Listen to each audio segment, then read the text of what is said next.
Are you struggling for consistency in your sim racing? Does your iRating look like a roller coaster? If so, we have good news for you. The way to get more consistent is to first understand what you're doing differently than the professionals. And VRS is the answer. With our competitive subscription, you will have the telemetry, setups, tutorials, and everything else you need to fully analyze your driving. Our data packs and the ability to compare your driving with the best in the world will show you exactly where to adjust your inputs, change your driving line, and shave seconds off of your lap times. And our powerful and precise Direct Force Pro wheelbase and precision pedals are being used by some of the world's best drivers. All these champions agree that VRS hardware is not just the best on the market, it's also priced well below the competition. So if you're looking to upgrade to direct drive and the best pedals in sim racing, VRS is your answer. If you want to get better, get faster, and make it happen sooner rather than later, you owe it to yourself to find out why so many people are switching to VRS. You'll be so glad that you did. Visit www.virtualracingschool.com and learn why the best use VRS.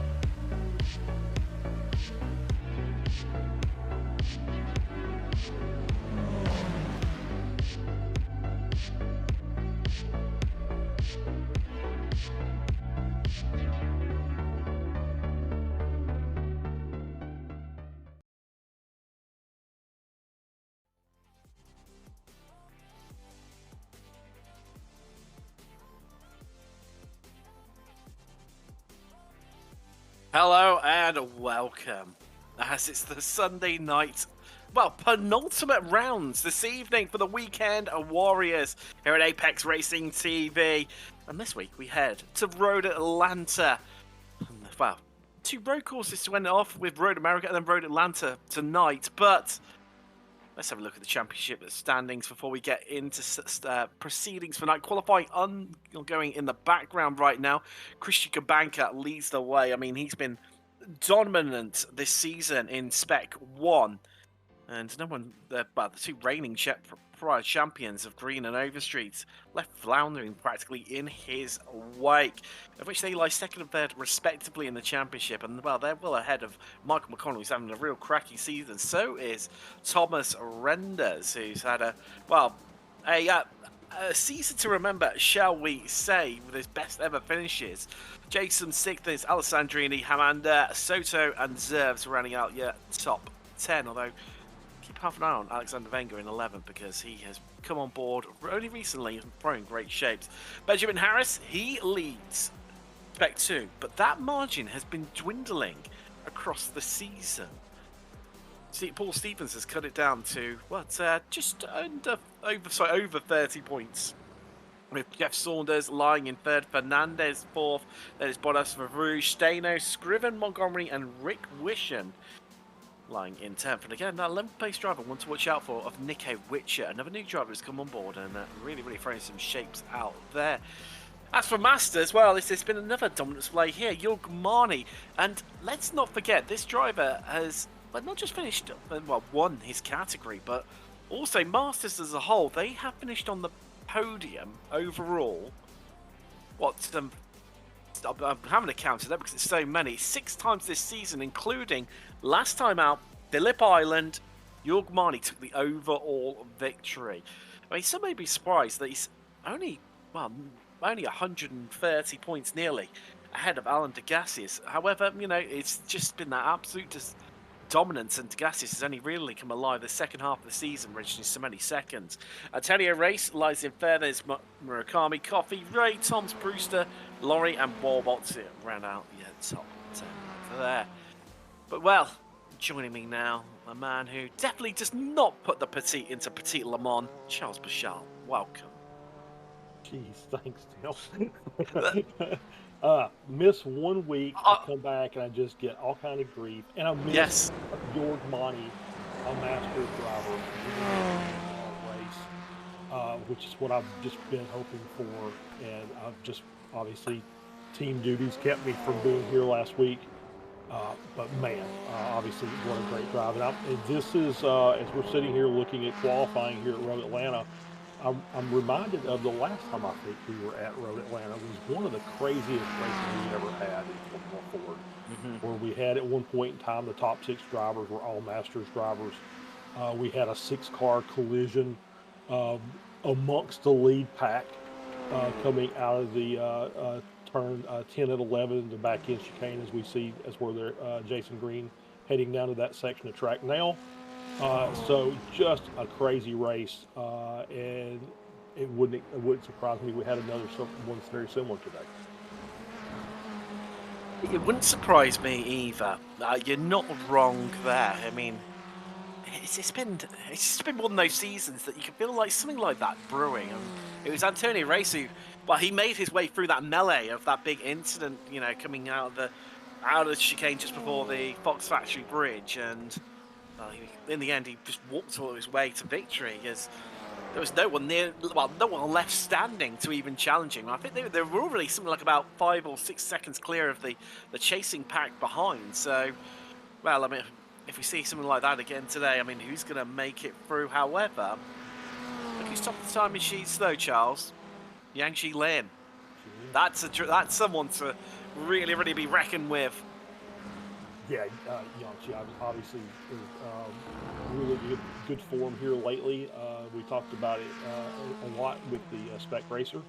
Has had some really good runs in the past month or so with the SCCA runoffs.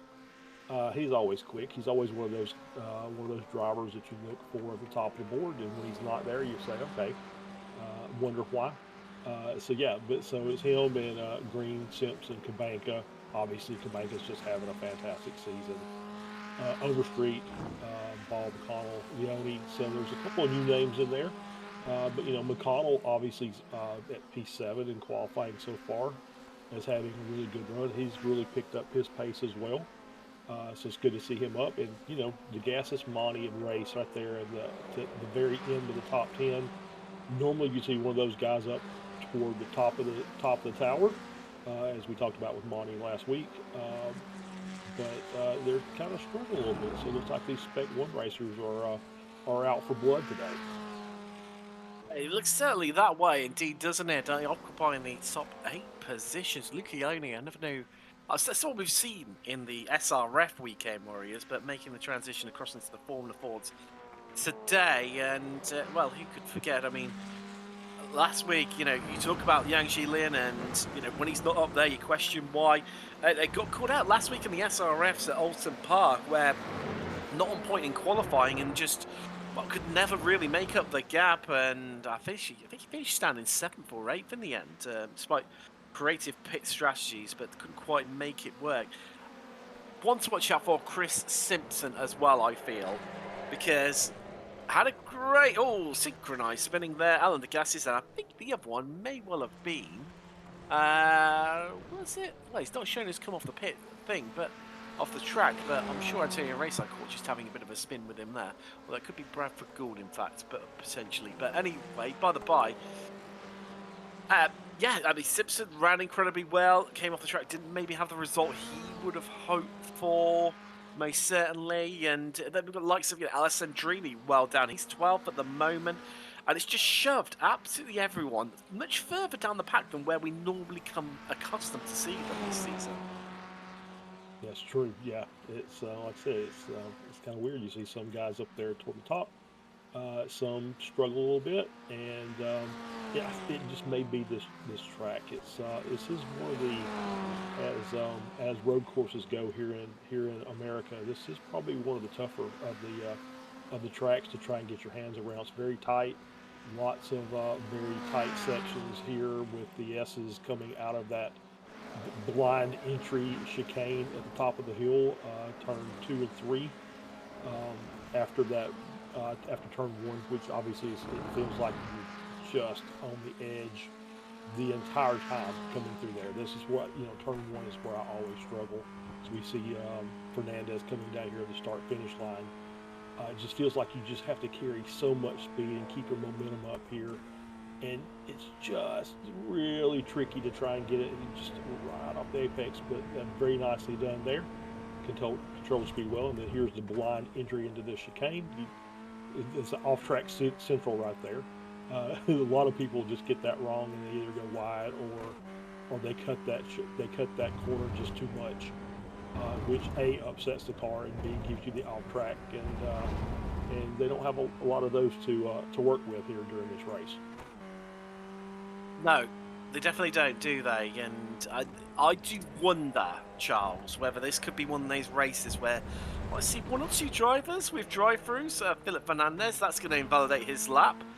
Running off track there, that time will be deleted. Alessandrini's moved up to 6th now. Yeah, that feels like that's a good spot for him. That was a good lap. He's only 3/10 off pole. He's got. Have you seen Alan Degassi's just slapping it into 8th? I mean, but he's been there or thereabouts this season. Yeah. You know, he's had a whole run of third place. Second place. He had 3 second places in a row. Willow Springs, Interlagos, Okayama, around 7, 8, and 9 respectively. But it's just, Marnie's just been this relentless winning machine that's really, really sort of kept him at bay and sort of kept the spotlight off him. So maybe no surprise, but I mean, it does feel very, very weird to see Degassius, Marnie race, but outside the top 10 predominantly. Yeah, it really does, and we talk about that. It's just Marnie race, and now Degassius with his trying to form a little bit. Like I said, Monty's normally one of those guys you see up in the top 5, always kind of challenging for the overall podium. But he's had a couple of bad qualifying this season, if I kind of think back. He's had a couple of runs where he just didn't qualify very well, but he always ends up, near the top or in the garage. I think that's kind of Monty's. Monty's all or nothing. Yeah, pretty much. Yeah. So we've talked to him about fuel savings. No, I don't do that. I just try and drive as hard as I can. And so sometimes that works out, and then most of the time for him it works out, and then sometimes it just doesn't, and he ends up parked. Well, checkered flag out in qualifying. Unlike other series, you do get the opportunity here in the Weekend Warriors to finish your lap off. Finally got across the line before the checkered flag has flown. A reminiscence of real life. So, our top 7 is only Green that is out on track. And is he improving? Well, the answer to that is, he's got the fastest in Sector 2 of, personal best in Sector 2. So maybe, just maybe, he might be able to snip the second place away from Christian Cabanco. He's only 0.04 of a second. I think, oh, no, sorry, he is very sorry. I've just been corrected. I saw a Green and I've looked at the wrong line. Apologies, viewers. As producer Sumuli has just pointed out to me, he was very, very slow in Sector 2. So, no, he's not going to improve whatsoever. And once not a lot of people left out on track. Sander Bruges well down in 28th. The Dutchman, been really, really improved this season, and even the back end of last season as well. About to come across the line right now. This is going to elevate Sander up from 28th. Let's find out together. Well, we're looking like personal best in Sector 3 and Sector 1. Will it be an improvement as we come across the line? And the answer to that is no. Remains down in 28th. Bit of an anticlimax there. But I mean, it just shows strength and depth that we've got here. We regularly talk about this, don't we, Charles, in the SRF Weekend Warriors, where you think, what are they doing down in, 15th place? That's really out of place for them. But then you look at how tight the times are. You look at the quality of the driver that's in front of them. And I think that's just maybe a bit what we're seeing here today. I mean, having said that, the cream just tend to ride to the top, of each of the respective categories. You've got the drivers in order, and Benjamin Harris qualifying well, obviously a leader in Spec 2. So they're all going to be there or thereabouts. Let's just run you through your grid quickly. Yang Lin taking pole, Christian Cabanca on the front row with him. Row 2 is Jason Green and Chris Simpson. Overstreet has Alessandrini for company on row 3. With row 4 being Simon Ball and our top qualifier in Masters, Alan Degassius. Row 5 in the top 10 rounded out by Michael McCullough and top Spec 2 qualifier Philip Fernandez. Lucky Leone has Masters Championship leader Jorg Marni next to him on row 6, with row 7 with Antonio Race and Championship leader in Spec 2 Benjamin Harris. Jason Perry and Tom Laurie form up row 7 with, row 8. Row 9 is Chris Murakami and Stevie Ray, with row 10 and the top 20 being Jeff Saunders and Chris Scriven. Mauro Haratsky and Jesse Boldos are on row 11, with row 12 Andrew Love has Chris Montgomery for company. Row 13, unlucky for some, let's hope not, for Paul Stevens and Jimmy Lidbacker. Rick Wishon is next to Sander Baruch, we saw at the end of qualifying on row 14, with row 15 being Josh Soto and Bradford Gould. Well done, those two Americans at the home track.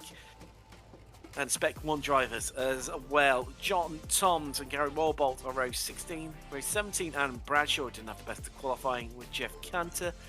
Ryan Frey, another newcomer, great to have them on board. And Tim Staino. And that's your grid. Just to 36.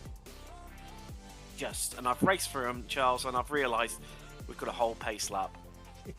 Yeah, just a 30. No, normally we start on the back straight here. We don't do the full pace lap. That's why I was racing through it, and I didn't come back to you to the point of now I've even forgotten what your point was, because I thought, I need to remember this because it'll be the grid. We'll just get off and run it, and then we race these straight away. But no, we've got a full pace lap to enjoy here.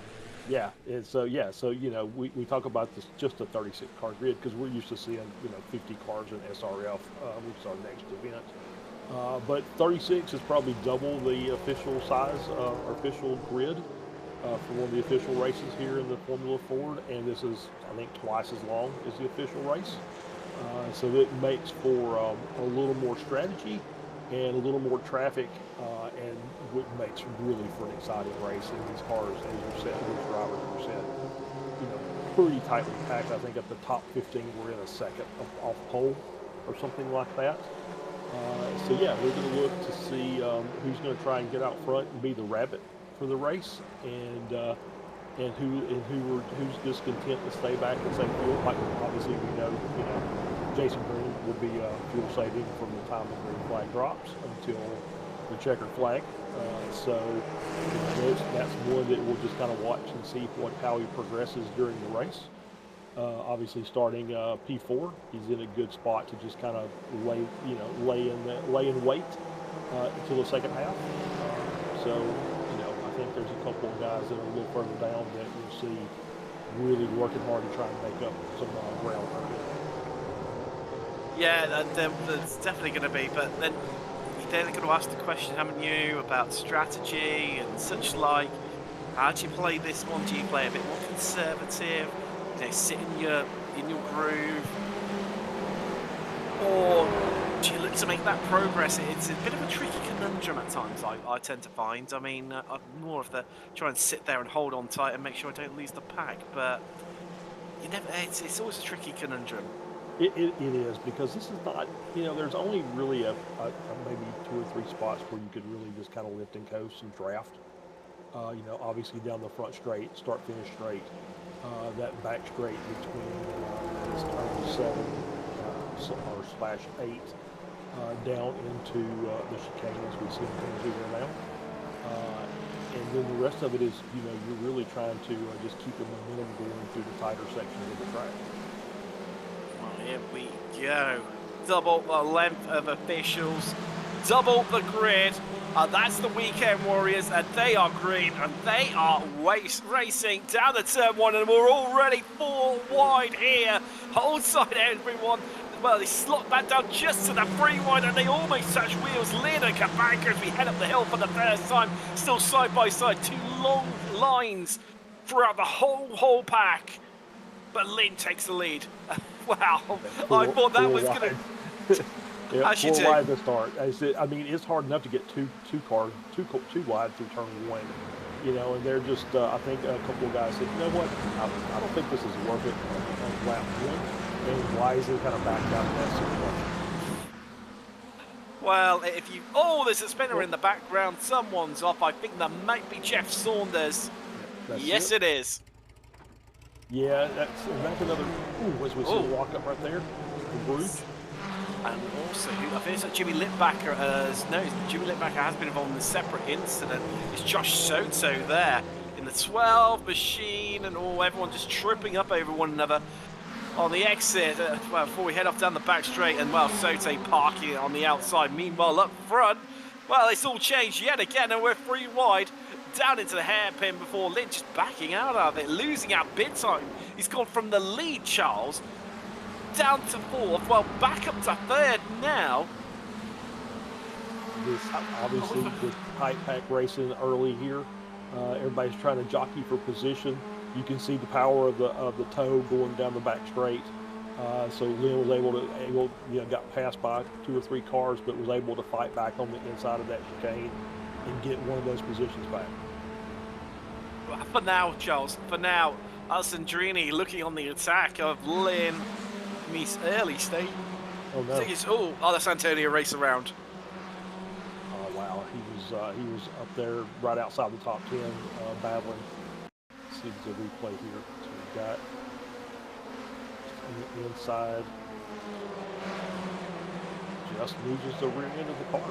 Yeah, he was on that inside line. I think he maybe carried too much speed and tried to back it down and lost the rear. Yeah, it's so easily done in these cars. Cold tyres at the start, combined with where they just love to slide around these machines. And found the limit of adhesion there, did Antonio Race, and just sort of dropping down because of it. Meanwhile, and obviously a lot of action up the front, back down. Philip Fernandez here versus Jesse Bottas. 317 on right of the screen is Fernandez. Bottas on the inside there. Wasn't the outside, in fact, as they come down into the chicane. Although Bottas sizing up a move here. I talk about late breakers. Doesn't get it pulled off though. And amazingly, just maybe slowed the car down that a little bit too much because Fernandez seems to scamper away, and now Bottas being left to defend from Montgomery. Yeah, it was just it was a good look. It just didn't quite have the comfort level to make that stick going in that chicane. It's very tricky through there. Anytime you're, I guess, on iRacing, it's when you get to a chicane, it's a little difficult because some drivers like to just kind of cut over and switch lanes in there and inside to inside, and so you have to be very wary. I think he just decided he was just going to back out of that. Jason Green in the battle over 7th with Alan Degassier, who's on absolute fire this evening. I mean, he's on for his best result of the season, isn't he? Yeah. There you go. Wow, he can't make it 4 class wins in a row this evening. Well, if he does, this is going to be an absolute miracle. Down to 22nd now is Marnie. Of course, winner overall last time out at Phillip Island, won at Okayama and Interlagos in the preceding rounds, including a 3rd place overall at Interlagos. Back up front, though, I mean, these lot aren't fuel saving. There's none of that going on. No, yeah, as we talked about the normal driver we see that does fuel saving, Jason Green, has dropped down to 8th. So, as we see us in there, no. Oh, wow. Catch it, no contact. But obviously now the tires are over, he's got to be very careful for the next couple of corners until those cool off a bit. He won't have quite the grip that he normally does in the car. Well, I mean, if points were giving for styling that one out, he would have them in absolute abundance, but drops himself all the way down to 9th. Well off pace now. The tune of a good 6 seconds or so. And like I say, having to bring those tyres back into play. I mean, I know it's flip-flopping realistically between... Oh, no, who's that off? That's Tom Lorry off now. Yeah. And he wasn't the only car there either. He wasn't. It was a white car. I'm not sure who that was. That track catch the number. That feels like 2 wide into turn 5, and turn 5 is another one of those little tricky sections. Let's see what we see here. The replay. The Lorry coming down through the S's. After turn 5. Yeah, and just caught the inside curve. And that's the trick with that corner. is even with heavier GT cars, that those curbs are very difficult to manage, especially the inside curb. It wants to kick you out, and if you try and correct the steering, normally what happens, the car is unsettled and you just kind of lose the rear and spins. Luckily, nobody collected Lori, so everybody can keep racing. You know what, you just epitomised the Weekend Warriors there, Charles, because any other series, they would have been screaming the head off at going 3 wide. You were just casually explaining what had just happened. It's just like, yeah, that's just another day in the Weekend Warriors. It's only a 3 wide. We only get excited when it's 4 or more. And we've seen it many a time. Lynn making progress now, though, isn't he? Look, he's about up to 7th, behind a Gaseous, and by the way that Lynn was lapping previously... Oh, who's that? That's Jason Perryoff. He had a cracking qualifying, and oh, he's waiting to rejoin the track. Although I'm not too sure where he's going to be. He's trying to find a gear in there somewhere. Yeah, let's see. Turn 1. Get line through the corner, coming up to the chicane. Oh, I think he had to brake. I think the cars in front of him checked up, but I think he maybe just too heavy on the brake pedal and got the weight to the nose, which makes that really easy to lose the rear with any steering input. Well, yeah, again, well, I thought we were going to make that a 3 wide there. No, instead it's just a 2, and it's Jason Green up the inside. Is he going to pick up 2, though? No, he's not. Just the 1, Alan Degassis, who's in a little bit of reverse right now. Meanwhile, 3 wide in the midfield. Jorg Marnie sending it down the inside. Can he make it 3 overtakes? No, he can't. It's just the 2. It might even only be 1, despite that dramatic move as Bottas fights back against him. But no, it is the 2. Meanwhile, look at who's making hay in the background there.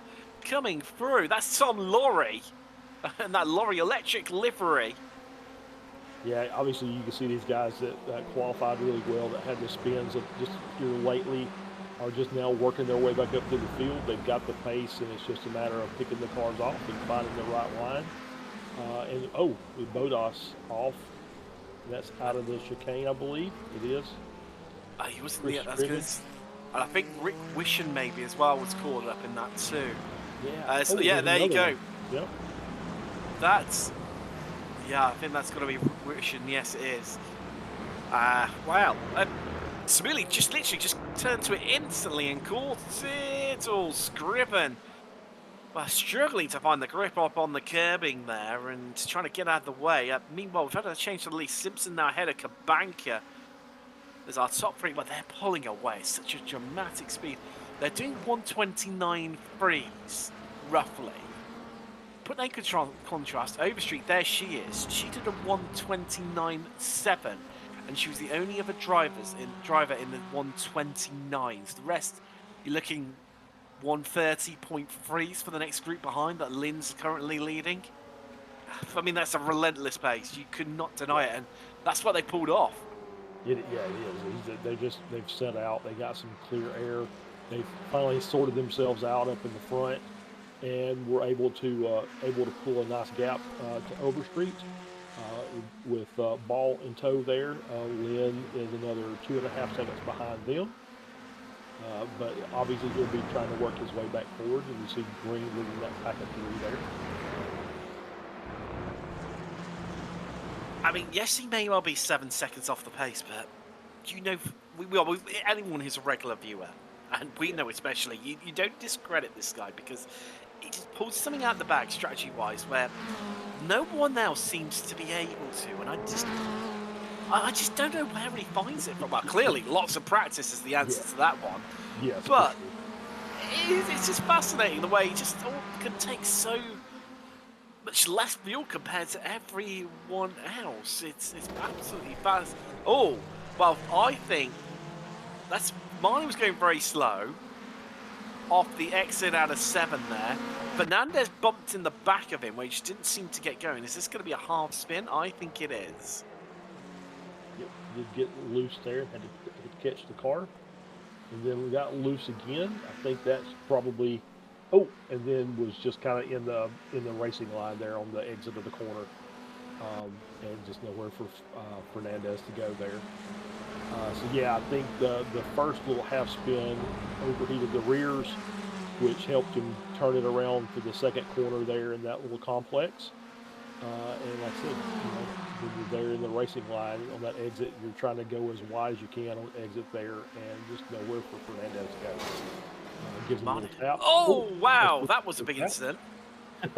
Speaking of little taps, there's for Bruges, and I did not catch who was behind. Was that Wobolt behind him or Gould? But they were all moving around Yeah. really, really aggressively. It started off with Marnie, so he is on board with Bruges. He goes to move out, has to check up because of Marnie changing lanes, and then we're going to get hit from. Oh, catches Oh. the wheels. He did.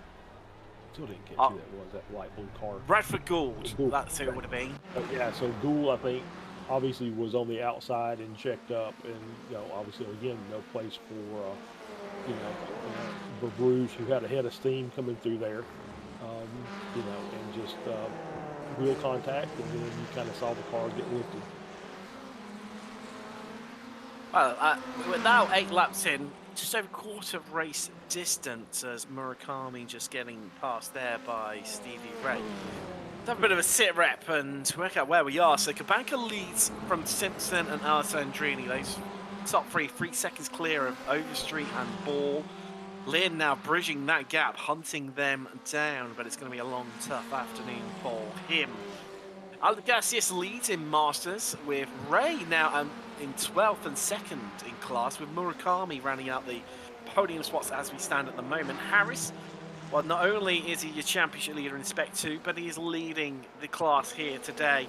Closest to him is Montgomery, who's 2nd in class, 14th overall, and then Paul Stevens is 18th and 3rd in category. As things stand at the moment, although there's a lot of people out of place for Bruges and Gould into the pits, but that's going to be to repair damage that they've had to the car. Of course, the drivers do get one fast repair to the name. Retirements, well, we lost John Toms on lap 4, Race and Love on lap 1. Well, Josh Soto just past the start, unfortunately losing him. So the 3 retirements so far. As there goes Ball past Overstreet. I'm going to have to keep an half an eye on Charles on that gap of how Lynn is catching these guys. Well, it seems so these two are clearly working together. But oh wow, a bit of massive catch there from Overstreet. Lynn is still lapping half a second faster than these two, and they're not exactly battling either. Yeah, that's true. Yeah, Lynn's just got a lot of pace, obviously, with a great qualifying run. And he's got a little bit of clear traffic between, or a little bit clear track between him and this pair. So he's obviously able to just run his racing line and just max out his laps. And that'll continue till he catches up to the back of him, and then we'll see what happens from there. As we see Ray into the pits. And I was going to mention with Gould and Verbruge coming in, they came in, I'm guessing within the pit window. The pit window normally is open around the 12-minute mark or so. So that might be a good strategy. I know they had to take their fast repair, but that might be a good strategy going forward for them. There's been a lot of infighting and battling in the midfield. If you've got some raw pace and you feel like you're being held up, I mean, as Lynn is displaying right now, going out and being out by yourself is not necessarily the worst thing in the world. I mean, how many times so far have we seen incidents from people just tripping up over one another where they were racing so aggressively? I know we're at the business end of the season with only one more round left in a week's time when we head to Road America. But, I mean, it's been relentless today. No let up. No, I mean, and we saw it when we talked about it at the Open, the last race we had here. I mean, it's basically, we don't have the big draft train like we did during that race, but we still have our little packs of cars that are battling each other for positions, and so it's going to be another 25 minutes of that. I think this is going to be the order of the day until the race is over. So we saw Ray come in, and he's obviously generally one of the first guys that's in the pits. But yeah, I think maybe that's going to play into the group. I think actually he had pretty good pace in the car, so maybe some clean track will allow him to run some quick laps and get a little undercut going and maybe move up a couple positions. Well, that's definitely not someone who's going to be moving up. Tom Laurie off the track. That was Montgomery who was battling with there. Very similar livery, those two, but nonetheless, the 3.3 just past Laurie now for P13.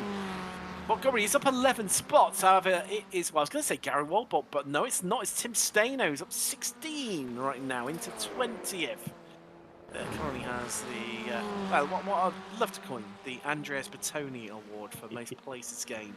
Well, I haven't seen Andreas in a very long time, and I'd love to have him back. It was fascinating watching him come from the back in the SRF Weekend Warriors. Yeah, absolutely. Just, just never qualifies, just starts from the back and just sees what he can do. And yeah, it's very similar.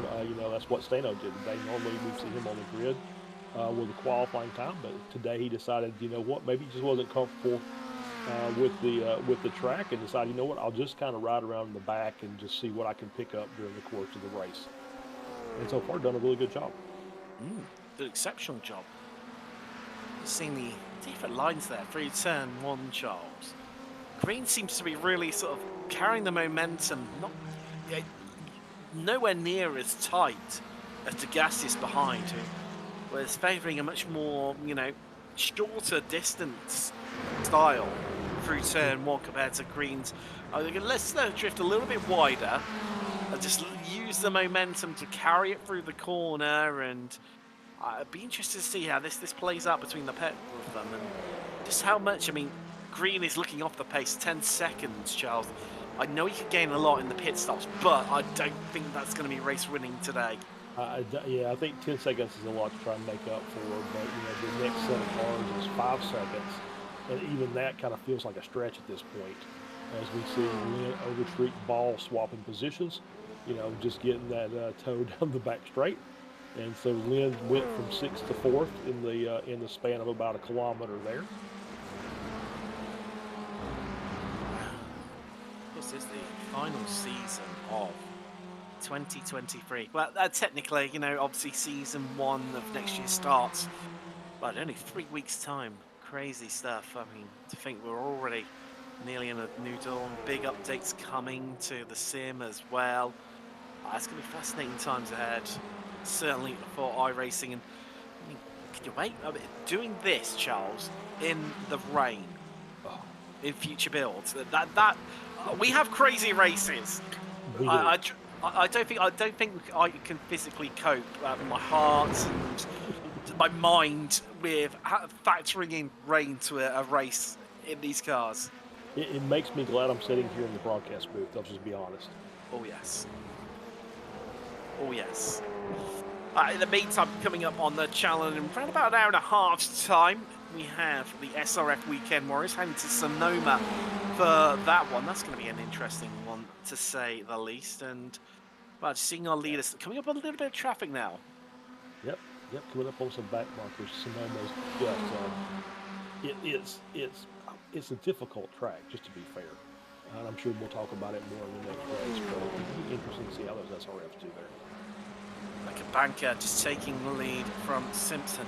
Alessandrini's the interesting one this free, because he's not really, well, I'd say he's not really bothered to make progress just as he moves up into second there. However, he's sat at the back of this 3-car train.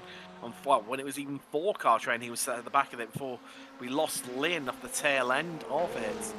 Talking of Lynn, he's not only caught Ball and Overstreet, but he's also passed them, Charles. Yes, he has.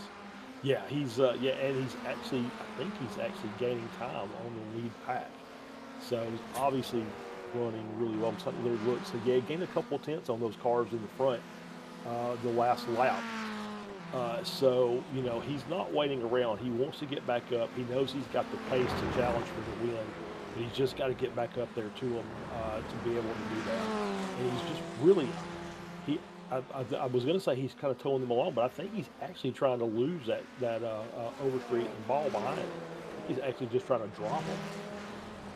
I don't think there's any trying involved, Charles. I think he actually is, and I think the only way they're staying any remotely in contact with him is thanks to the power of the draft down the long back straightaway here at Road Atlanta. But yeah, I mean, be interesting to see whether Overstreet launches any form of an attack. Alessandrini, incidentally, has just taken the lead here. That's off camera. So clearly going to work, and hammer time right now for DJ Alessandrini. Yeah, he's he's at the halfway point or just beyond the halfway point of the race. And he said, "I want to be out front.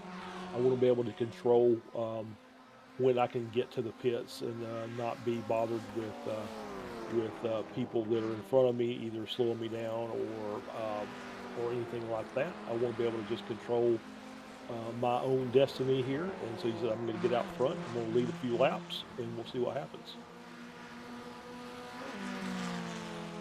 Yes. What can he do? What can he do, though? I mean, I feel for Alessandrini that maybe it's going to come down to pit strategy for him, where he'll just ditch these two that have been battling, and he's maybe played the Jason Green card of fuel saving. It remains to be seen. We're not too far away from pit window the end of pit window for these guys, which is when a lot of them will pit.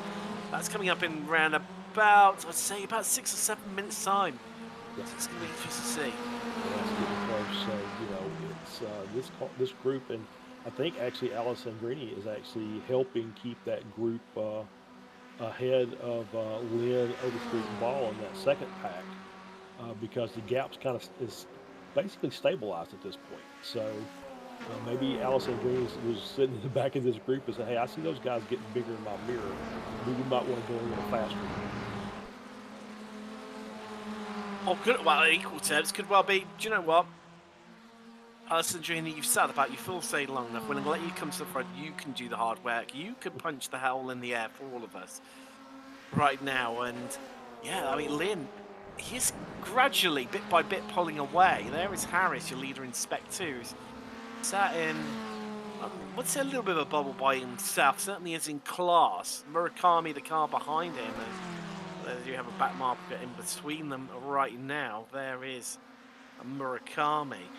But yeah, currently leading Spec 2. Steven Staino, still your podium in that category right now. Master still Degasius Murakami. Oh, and now Marnie, amazingly, back into the podium spots by looking down now. Walbort and Bradshaw into pit road now. I just saw a car off there. It looked like it was in turn 1. Was that group right there? Or no? At the 170 Leone. Jason Green, damage to the rear there. Oh, that almost looks, well, he's either had smacked the wall or it's contact induced that. Broken rear left suspension. And he's going to try and limp that one home. I think, let's see, turn 5 just gets wide and just comes back across the track. And yeah, it's just one of those things about turn 5 is, we talked about the inside curb, but if you carry too much speed and you go wide, you have to deal with the outside curb, which is kind of a junction of track sections. Either the what they call the club section, which is a much shorter track. So there's some differing things there, curbs, some gravel, just lots of bumps. And no car really likes that corner on the outside, so it doesn't surprise me that it kind of kicked him back across the track and into the path of Leone. No, not surprising, really, is it? Not surprising. As Leone into the pits, there's Green, Scriven in there too. Things shaking up a little bit. So everyone up until including 18th place Stevie Ray have pitted so far. So I think Ray still... Oh, hello. McConnell going very slow there. Very slow indeed. So once again, I think that was, turn 5 again, and he just was off too wide on the outside and was off in the grass or gravel and had to just kind of recollect things and get back on the track. You see him coming down through the S's. Takes a little bit of curb there, a little bit of curb there. Too much curb there. Rear end gets loose and he has to catch it. Oh, catches the wall. So he's probably got some suspension damage on the right side there as well. Oh, the car looks like it's okay. Maybe it was just a light enough tap that it didn't damage him. Oh, Chris Griffith. So it's Chris Simpson even. Yeah, but Chris is mixed up right now. In from that top group. Alessandrini and Kabanka carry on once again. Well, okay, right. What has Scriven got in his locker here? DeGassis and McCollin too, although those two being involved in contact, so not surprising. There's Jason Green still in pit road. I don't think we're going to see him again today. Wouldn't see how the strategy evolved for him. York Marnie into the pits. 2 now, basically for the first time today. He's been an adventurous race, to say the least. So where's... Right, so Simpson comes back out in 9th. Yes, it's going to be a comfortable 9th. Is where he's going to come out. Some nice clear track, so he can run his good laps. Didn't cut that chicane there. Okay. So now, it's just a matter now of just getting the car back up to speed, get some heat back in the tires, and just running some hot laps. Yeah. What can he achieve? That's the big question. Doesn't have the drivers to work with, i.e. Alessandrini and Kabanka like he did previously. Lynn still yet to stop, although amazingly, somehow, some way, Overstreet and Ball are staying in touch with him, and they're all pitting together. That's actually a very smart strategy. I think that was a touch of, right, okay, Lynn's pitting. We're all going to dart in with him. With safety in numbers, yep. He's going to drag us around. I think that's absolutely right. I think that's exactly what Overstreet and Ball were thinking, was if he's coming in, we're coming in with him. We'll run faster as a 3-car draft as opposed to going out there solo. So they'll try and get a good pit and try and come back out together and see what they can do, if they can make up that gap, because obviously we know that Lynn's got some really good pace and they were doing a good job of staying with him. Laurie, stay now. Murakami, Harris all into pit road 2. So, where has Simpson come out? So, wow, look at that gap. It's shut down to only 1.8 seconds between Simpson and Lynn. Overstreet having a bit more of a slower stop, nearly a second longer than Lynn. As we can see, that gap has opened up a bit, but she'll be desperate to stay on the coattails of Lynn right now. Turn that into a much bigger fight for what could potentially be the lead here. I mean, this comes down to Alessandrini and Kabanka have carried on for another lap. The only drivers on the grid to do so. But it all comes down to just how quick are their stops. Well, here we go. To get to find out now. We do. As they're coming in now, the last 2. So Simpson registered 17.8, which was the slowest of our top 6 so far that have pitted. Well, the 4 of the top 6 that had, exception of our top 2 that we can see just heading down pit road right now. That's Frey and Jeff Cantor heading out of pit road. All right, here we go. Oh, no, he's overshot his box. And that cost him, I don't think he realized it immediately either, so I think that's going to cost him 2 and 3 seconds in the box. Around comes Simpson. Kabanka on pit exit. So is Alessandrini. He heads off, and now, but Simpson flying through. Well, he's definitely going to pick up 1 place from Alessandrini. Or is he? Or is he? It's close off the exit. Yes, he does.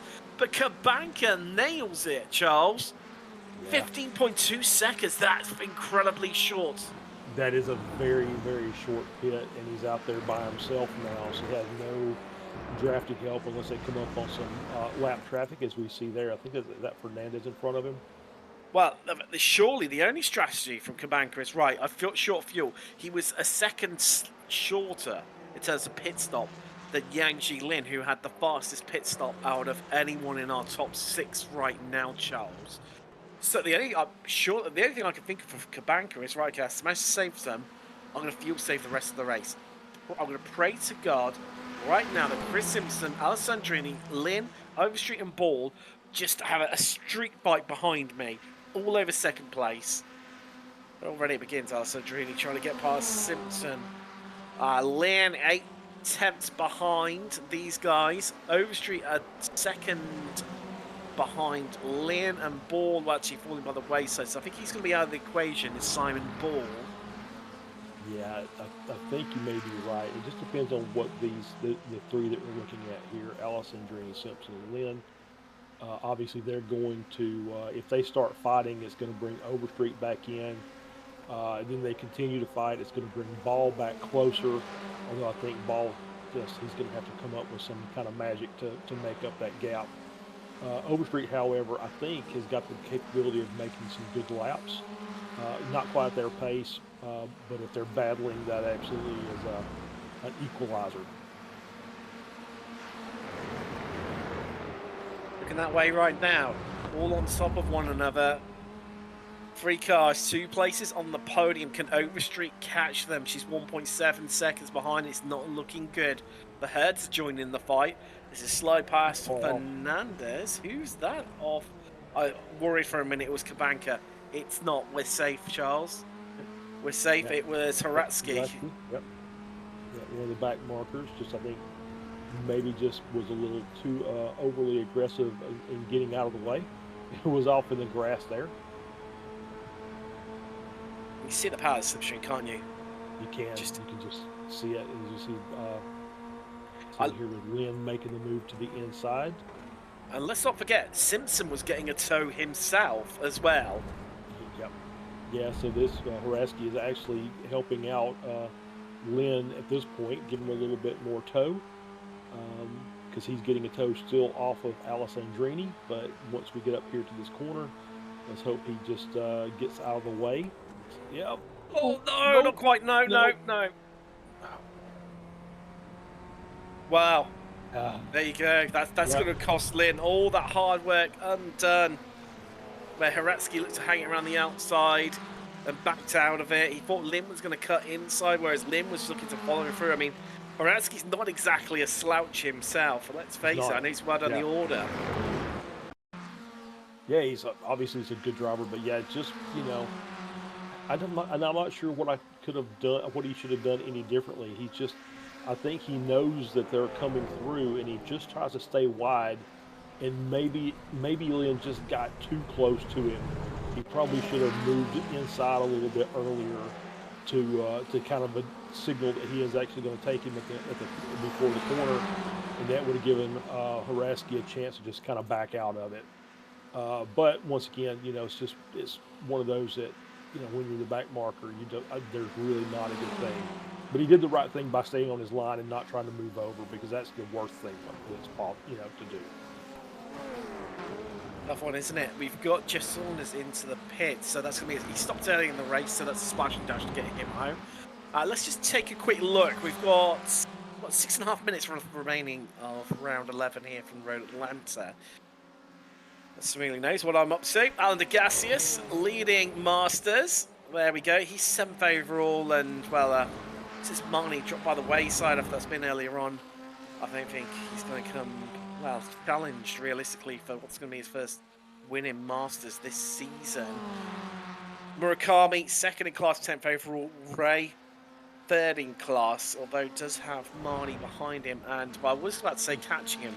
That's how much he's pushing. The fact he's off track and he's into the pits. Yeah. Oh, okay. So right, in that case then that's going to promote Tom Laurie up into 4th in class.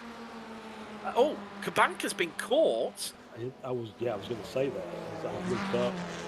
I passed. And we were running down the order, and Alessandrini I'm going to say something happened with Kabanka, because I don't think Alessandrini had quite that pace, but he is actually back up into the lead now over Kabanka with Simpson basically about 1.5 seconds back, and then you've got Lynn Overstreet another 1.5 seconds behind that. Kabanka had a 2.4 second lead after the pit stops, Charles, as well. Oh, okay. That's even more damage, and that looked like he was into the wall there, the way that car was like bouncing. Oh, okay. We lost it on Pixar. Yep, coming out of the pits, and just never made the corner, just kept going straight. That almost looks like a hardware issue of some type. Yeah, it seemed to like almost netcode catch a bit of the grass there where it flung up in the air. I'm not too sure. Not Yugmani's day at the race, that's for sure. Right up, so there's McConnell, last car in the top 10. Behind him is Chris Murakami, who's 2nd. That means Ray is looking comfortable for 3rd place in Masters. Spec 2. Paris leads that. He's in 9th. and comfortable there as well. Next closest is 14th placed Chris Montgomery. Simsteno throwing some shapes there over Paul Stevens. This is your battle for third in Spec 2. That's going to come down to the wire, that's for sure. Right, let's have a little bit of a look. So, Simpson Lynn, they're coming closer together. They're 1.6 seconds behind Kabanka, but that is your fight over last place on the podiums. There's Rick Wishen going past Ryan Frey. So they'll move for 19th. Oh, Simpson's really, closing that gap up to Kabanka, and Lynn is closing the gap up. This, it's kind of starting to look like it may be a 5-car battle here at the end, which is not what we were expecting about 3 laps ago. No, I'm trying to keep half an eye on, one eye on the screen.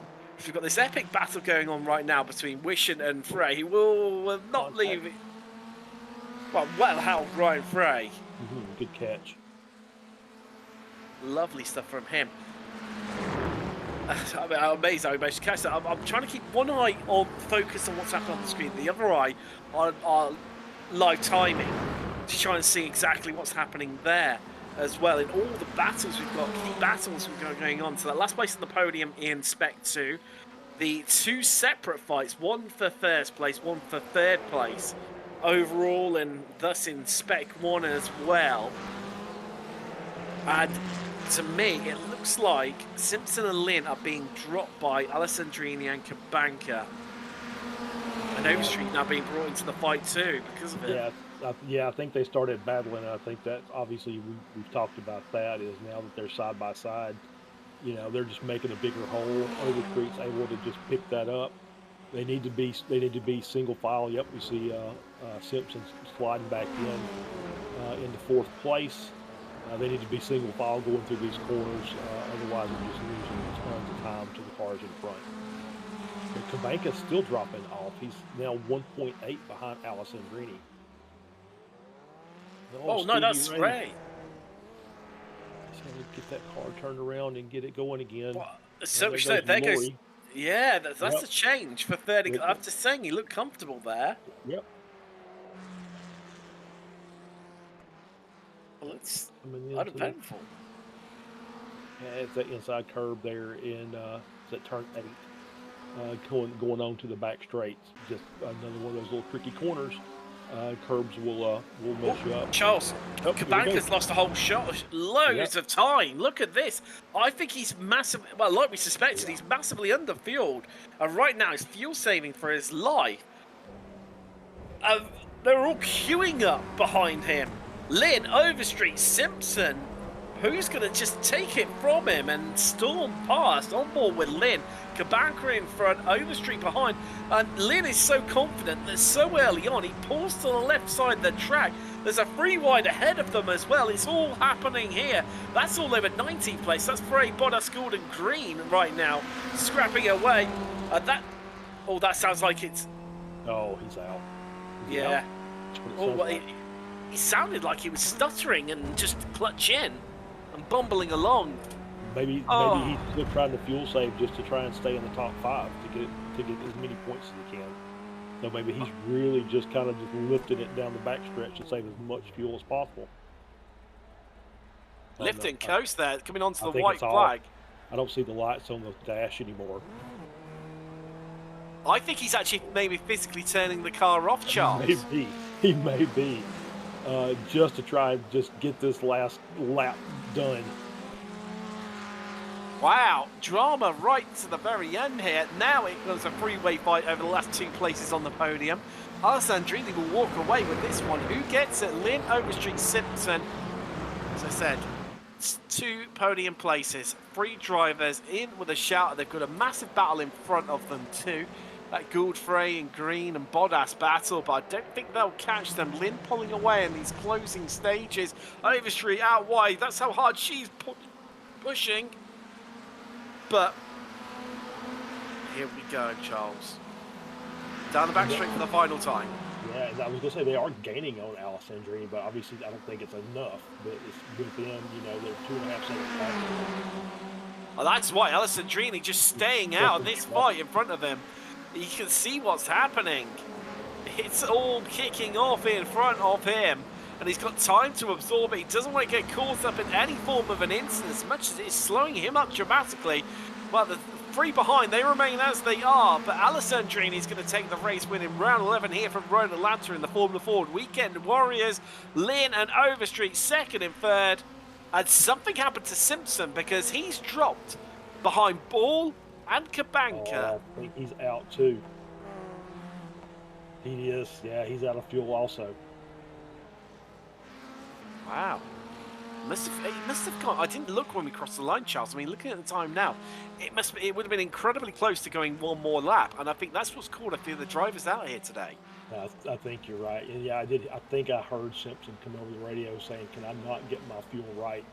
And so definitely misjudged it just a bit. It looks like from his time he had he had enough, but apparently not. But yeah, then that traffic at the end just made that finish a lot closer than we expected to be. You had 3 cars within a second, so the podium finishers within 1 second on track. Here comes Paul Stevens. So this is with himself and Stainer. They've only been scrapped for quite a while now. But Stainer's going to hold out for that one. Alan Degas is taking a victory in Masters, and Harris winning Spec 2. I think that's the... they're still racing as well. They're still racing.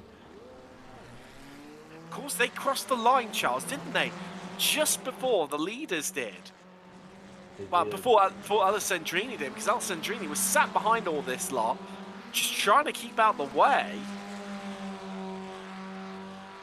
And they're going to limp his car home. Ryan Frey to hold off Bottas, or is he at the line? Oh. Wow, that was close. Oh. He did by a temp. Yeah, I think there's some hurt feelings along with some hurt cars there, but luckily everything can be repaired.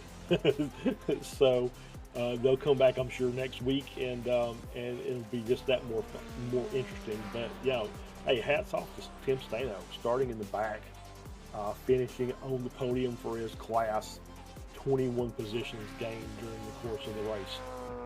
Wow, that is an astonishing result for the American, isn't it? It's absolutely... It goes to show, doesn't it? Anything can happen in these races, and quite often anything does. Alessandrini taking the victory. I mean, it looks close, but that does not tell the story, really, of just how dominating it was for him.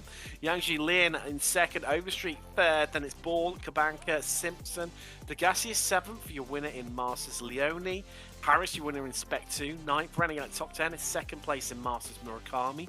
McCall 11th. Laurie getting himself onto the podium after the mistake late on from Stevie Ray in Masters, 12th and 13th respectively for those two. Montgomery and Steno, second and third in Spec 2, 14th and 15th overall. Then it's Stevens, Warbolt, Green in the end, just not what he would have hoped for. What did he finish? Down 15 spots. Bradford Gould, 19th, of Ryan Frey squeezing himself right at the depth there inside the top 20. Bottas in the end having himself for 21st, only a 10th at the line between those two. There's Bradshaw, Cantor. Cantor being the first driver, 1 lap down. Fernandez, Saunders, Haratsky, Perry, Wishen, Marnie. Wow, big names falling out here and into the retirements pretty much, aren't we? Yes, we are. So Wishen we lost on lap 24, Marnie on lap 22, Littbacher on lap 21 for Bruges, lap 19, lap 14 for Scriven, Toms on lap 4, Race and Love on, just as they came across the line start, lap 2, and on the opening lap we lost Josh Soto. Let's have a bit of a chat to some of our drivers. First up, let's have a chat to our race winner here today, DJ Alessandrini. DJ, I mean, at the end, obviously we could see you were just trying to keep out the fight that was happening in front of you between the back markers. I was getting a bit nervous about how quick they would catch you. I was fully willing to completely end half of that PAX race by passing them, but then I realized that they didn't have the white flag, and if I passed them, the race would have been over. So at the end, I just let a couple of them by. I would have went 4 wide. against lap traffic if I needed to, but luckily I had a gap where I didn't have to do that. And I mean, were you surprised talking about that gap? I mean, you come out of the pits. You know, Christian Kabanka's got a massive lead on you, and we saw you overshoot your pit box. Did you think maybe it's not going to be my day? I figured I had pace to chase him down. I joined with 6 minutes to go in quali and got the second lap in with no draft and was sitting like sixth or whatever. So I was pretty confident that with warm tires and a couple more laps at the track that I wouldn't have an issue chasing him down. And I would say I caught him relatively quickly, and then he also seemed like he short fueled a little too much. I kind of had a feeling that was the case because I was like, I fuel saved a lot in the beginning of that race, probably like a second of lap time worth each lap, and I know I bumbled my pit stop a little bit just because I thought it would stop sooner, but it definitely did not. And yeah, I knew that I was going to have to take less fuel than him. So when he pulled away that much sooner, I was like, all right, he's short on fuel. There's no way. Well, it all works out. A treat for you at the end. You're winning here today from round 11, DJ Alessandrini. Charles, you're standing by with Megan Overstreet. Yeah, I am. Megan, guys. P3 overall was a lot closer at the end than we expected to be. But talk about your race a little bit. I mean, you basically were in that second pack and just kind of hanging in there. Were you doing fuel saving, or were you just trying to make your laps as best you could? I was trying to make my laps as fast as possible. My pace was a little bit too slow, though, very early on. Yangshi was a rocket, though, because he was like 5 seconds back from me after he got spun out in the next to last turn. And once I got behind him, I just tried my best to stay with him for as long as I could. Yeah, absolutely. And you did a great job with that. So what is it about Road Atlanta that makes all these races so exciting every time we come here? It is a very on the limit track. You're either about to crash or you're not going fast enough. So it provides some excellent racing. It absolutely does. I always enjoy the races when we come here. And so congratulations on your P3. Thank you. All right. Well, that is all we've got time for now from the Formula Fords. Coming up in around about an hour's time, we're back on the channel with the SRF Weekend Warriors, where we head to Sonoma for that one. That could be an interesting race to say the least. That's for sure. But for this week, from myself, Tim Cox, Charles Michelle, and Samuli Kumo, thanks very much for joining us. We'll see you in a week's time when we head to Road America. Goodbye.